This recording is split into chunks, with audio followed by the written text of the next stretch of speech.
Hey guys, coffee's really badly needed today.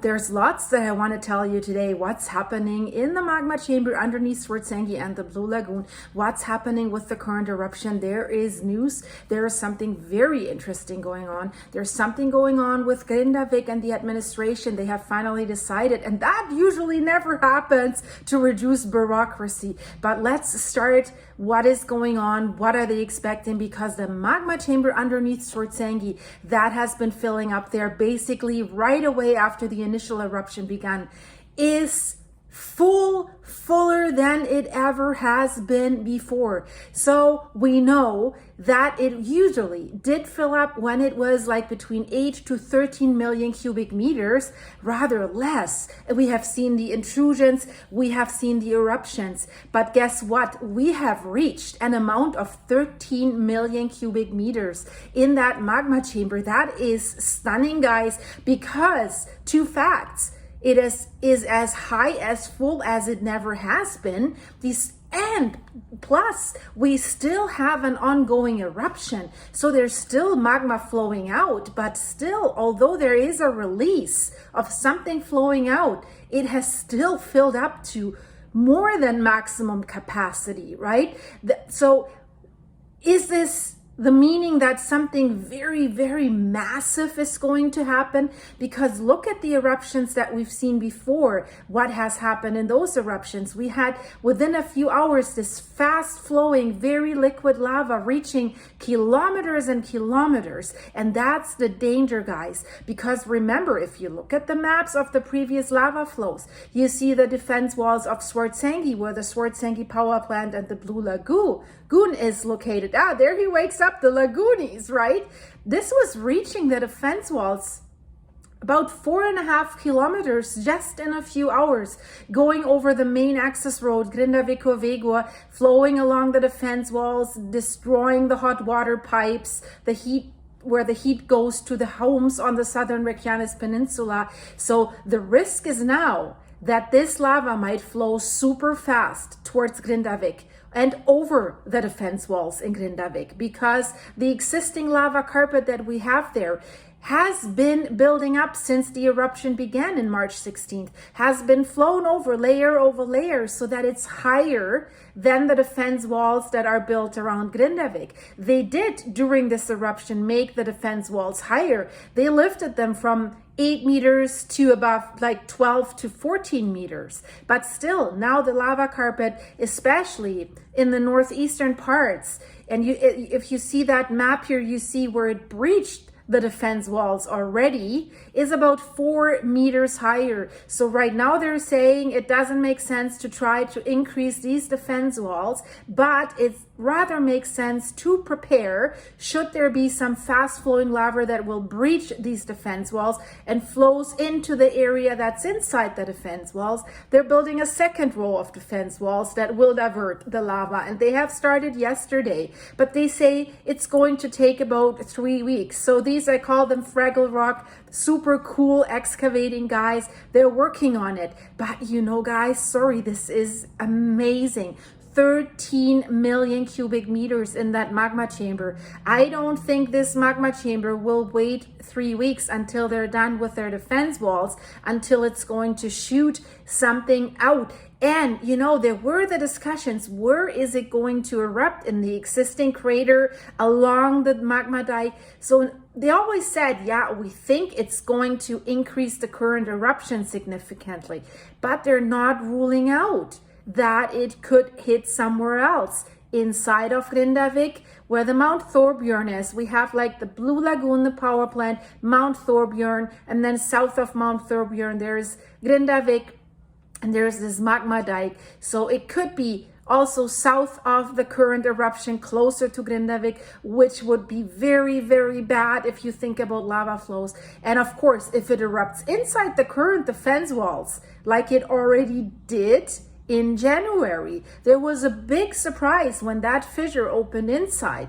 and it destroyed 3 homes. So everything is possible, guys. Nobody knows for sure, but there's way more information that I want to tell you now. It'll blow your mind. But while we're at it, please leave this video a like to help my channel. So let's listen to what one expert has said.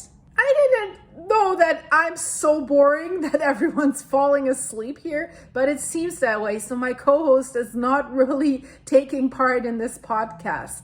So the amount in the chamber has never exceeded this limit without breaking and magma rushing forward. So Benedict Gunnar of Feiksson, he's the head of deformation measurements at the Icelandic Meteorological Office, says that. And we know that he and Thorvaldur Thorvaldsson, who works for the University of Iceland, have a little bit of a different opinion of what could happen with the new eruption in terms of where could the location be of the new eruption. So they're thinking right now that the power of the eruption in that one crater there in the Sutnuka crater series has been dying down a little bit in the recent days, although others say no, if it's nighttime you clearly see that there is magma spilling up. It's just that the crater rims around the magma have grown so much that it's not so visible anymore. So whatever it is, it seems to have slowed down. So they're saying, that's what the Met Office is saying, is that yesterday the productivity in that one crater was below 1 cubic meter per second. And remember that, because this is very important when we're talking about what could happen in a new magma flow. So right now, 1 cubic meter per second. So Benedict Gunnar of Feiksson thinks it is likely that this eruption is coming to an end, which would put even more pressure on the magma chamber. Woody has a bad hair day today, don't you think? Woody, you look, I guess I got to do some trimming and grooming. I'm just so busy with the earthquakes and with all that. So they're saying that last night the webcams have showed little to no activity in the crater, but others say they have seen the activity. It's hard just to tell from the webcams. As I said, the crater rims are high. You can't really see. You would have to fly over it with a drone to really see. So, but what he thinks if magma flows out, the geoscientists think it's likely that it will either look for the same crack when it erupts, or it will break up in similar places like we are seeing right now. And I have a second one here. That's Apollo, by the way. He's sleeping too. But what he says is, what the scientists are most concerned about is the initial phase, right when the eruption begins, because then it's the most forceful. Then there's very high flow of lava in a very short period of time, and that large flow of lava can go very far. That's what he's saying, in the first 6 to 7 hours, many kilometers, as we have seen in the other eruptions. And now it's interesting. Remember when I said 1 cubic meter per second? And then he says, in the initial phase of the eruption, the lava is the most dangerous. It is difficult to say how big that new eruption will be, but it could be as large as 700 cubic meters per second, guys. 700 cubic meters per second. Let's sink that in. I don't know. Whenever I say that sentence, now I have to think of Elon Musk when he came in with that sink into the building of Twitter in California. But really, we have to let that sink in, because 1 cubic meter per second versus 700 cubic meters per second, really use your imagination and imagine what that means. And this is flowing south towards Grindavik. That is a problem. And you know, everyone is kind of like nervous about it. And in a few seconds, I want to show you some graphs that show the earthquake activity that is happening and what is happening to the increase of that earthquake activity. And that is stunning to me too. But let's just talk about what just happened in the last little time frame. So we had more than 40 earthquakes in the last 24 hours that have been recorded along the magma tunnel at Svartsengi, so where we see that eruption. So something's going on, guys. What is going on? we don't know. Is magma on its way already? But it wouldn't make too much sense because that magma chamber is filling up. It's increasing, blowing up, right? So there's a natural disaster expert also at the Icelandic Meteorological Office. So he says basically the day before yesterday, it was also 40 earthquakes. So it's the same number. And then we also had more earthquakes at Kleifarvatn. Remember, yesterday we had like a magnitude 3.2 there in close proximity to Lake Kleifarvatn, that is part of the Reykjavik system. Lake Kleifarvatn is the largest lake in Iceland, and it's up to 97 meters deep, so over 200 feet deep. So where are all these earthquakes coming from? We had earthquakes at Eldi, that's that rock, 15 kilometers off the coast of Grindavik. So that was along the North Atlantic Ridge that divides Iceland, where the two tectonic plates are moving away from each other. But it's really rumbling on the Reykjanes Peninsula, and a lot of earthquakes at a higher magnitude. We had just in the last few days 4 earthquakes over magnitude 3.5, the highest, and then a lot of earthquakes over magnitude 2. So usually it's more in the microseismic area around magnitude 1. But you know, the Met Office experts thinks it is probably related to what is going on in the Sudnuka crater series, related to the eruption, related to the tension that's building up in the magma chamber. So maybe these earthquakes are a tension release, but who knows? They can't tell you for sure. So let's look at the hard data, what the Icelandic Met Office is showing us, and that is very, very interesting. So we are seeing the magma accumulation and the land rise is continuing underneath Svartsengi, where the Blue Lagoon and the power plant is located, and the speed with which this magma chamber is filling up and therefore the land is rising has also almost remained unchanged for the last few weeks. And that is interesting because usually if the next event is happening, that magma chamber reaches the point of maximum elasticity, and that's when it starts slowing down because it can't expand any further. There's more room left. So the land rise slows down for a short period of time and then poof, but it's not slowing down yet. So how much more can this magma chamber expanding? And don't forget, by expanding, it's making the surface and the rocks around it more brittle. So in my opinion, an expert don't rule it out that magma could go straight up towards what's the lagoonies that are on top of it having their relaxing swim. Is it the most likely scenario right now? No, it's not, but you can't rule it out. But what has happened in that area over the past week, the microseismic activity has steadily increased in that area around the magma tunnel, around the area of the current eruption. The earthquakes, the vast majority of these microseismic earthquakes are less than 1 in size, and they have been north of the current crater. They have been between Sudnuk and Stora Skogfell. They have also been south of Thorbjörn towards Grindavik, and between Grindavik and the current eruption area. So are these areas where we see these microseismic activity? Is magma trying to find its way to the surface there? It could be. So south of Thorbjörn and south of the current eruption, south of Hagafell, that is the biggest problem for Grindavik.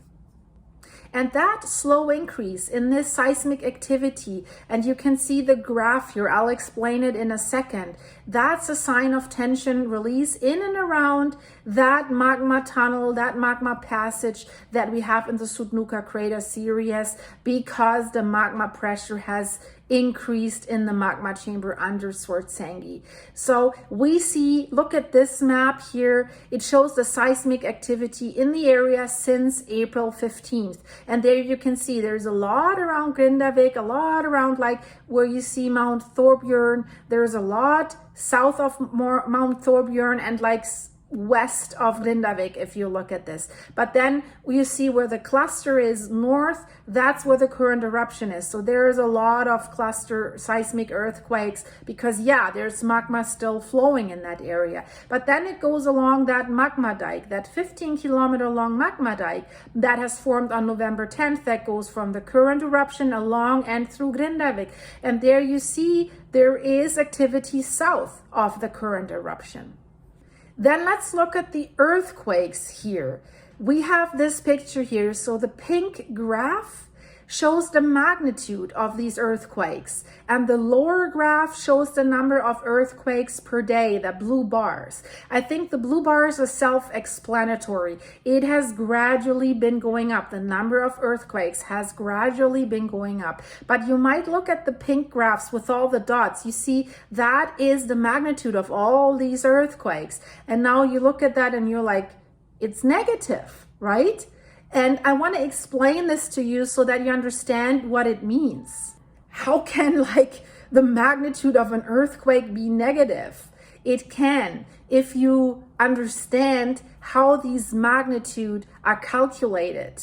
So let's say, and for all of you who always wondered at school when you had to do the logarithmic calculations, at school, they never give you examples, what it really means, what you really have to do with it, right? So, but it is very, very fascinating. So let's say the magnitude scales for earthquakes are logarithmic. And what does that mean? So the amplitude, the magnitude 1, 2, 3, whatever, that is recorded must decrease, for example, 10 times, logarithmus 10, for the magnitude to decrease 1 unit. So from magnitude 2 to 1, the intensity must decrease 10 times. So at a station that measures a magnitude 2 earthquake, the ground moves about 400 micrometers. So that's what magnitude 2 means. So a ground movement of 10 times less, only 40 micrometers, would signify a magnitude 1 earthquake. So times 10 if you want to go back to magnitude 2 again, to 400 again. So, and let's do the opposite. What if we only have a ground movement of 4 micrometers? That would be a magnitude 0 because it's 10 times less than 40 micrometers. So, and what would be 0.4 micrometers? So also again 10 times less. That would be a magnitude -1 earthquakes. So usually what you need to know, earthquakes that have a magnitude that is less than 2 are usually not felt, and if they are felt, only by a few people that are super, super close to the earthquake. And earthquakes that have magnitudes of less than 1 are usually never felt. And that goes for the negative earthquakes as well. So that's why we see a lot of these lines going down. There's super, super small, super microseismic earthquakes, but the measurement system is good enough so that those can be recorded as well. But what is important for us is really the blue bars, the gradual increase, because that tells us something is underway and something will happen. I have no doubt about this. They still think whatever is happening, it's happening with short to no notice. So if there's a new fissure that will open in the area between Stora Skogfell and Hagafell, or in the existing crater, if the existing crater expands to a longer fissure, if there's a sudden new influx of magma coming from the magma chamber, the initial eruption would become bigger again. That's the first scenario. But they say it's also possible that, it could end up in other areas, right? So signs of a new magma flow would be a very sudden series of small earthquakes in and around the magma tunnel, acceleration in deformation. Usually we have the land subsiding and pressure changes in test boreholes in the area. And they say it is very important to point out that the notice can be very, very short depending on where it's flowing. If it's using existing tunnels, it's less than half an hour or even less, up to no warning. And we had that in the last eruptions, basically no warning. The risk assessment is unchanged from the last version. They had last week increased the danger level for Grindavik because of the risk of this fast lava flow that could really damage Grindavik. What is the Met Office saying overall about the scenario that is happening, the scenario that began at the end of October? They say it is very, very difficult to predict the end of that chain of events that has begun in October. So we've had basically an intrusion or an eruption every month, but what we have right now is very, very unusual. Eruption going and a magma chamber that has filled up at the same time. Has never been seen in Iceland before, has never been seen anywhere in the world before, and that's why it's so fascinating to wait and see what's going to happen. There is great uncertainty, that's what the Met Office is saying, about the progress of the earthquakes that we see, and now that the eruption has lasted for more than a month at the same time that that magma chamber is filling up. So they think the scenarios that they have outlined about what could happen are considered the most likely. They say it's still closely monitored whether that magma might look elsewhere, might look into other areas to produce an eruption, other areas than the Sutnuka crater series. And he says we look at the areas north of Stora Skogfell and south of Hagafell and Thorbjörn. South of Hagafell and Thorbjörn, that's a huge problem for Grindavik.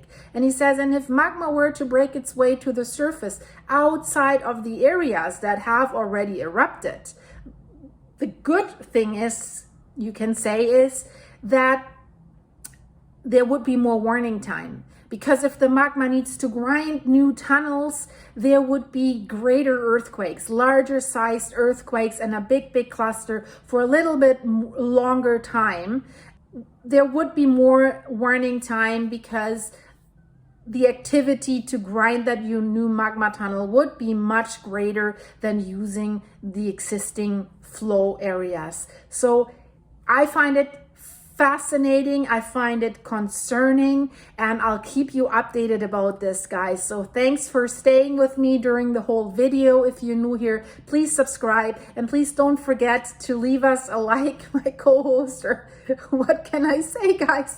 I hope to see you very, very soon. I definitely need to have my coffee now. I'm working on another video that I hope that I'll have time to release it today. This will certainly help, and therefore thank you so much for buying me the coffees on my Buy Me a Coffee site. The link is in the description if you want to give me more. And thanks for the supers. You guys are absolutely awesome. It helps this channel a lot, and it helps me a lot to put more time into that channel. So thanks so much, Rudy, and that's Apollo and I. We say thank you so much. You can see it right now. Rudy's trying to jump back up on the chair. We'll see if he's able to manage. But, you know, we say bye-bye until the next one.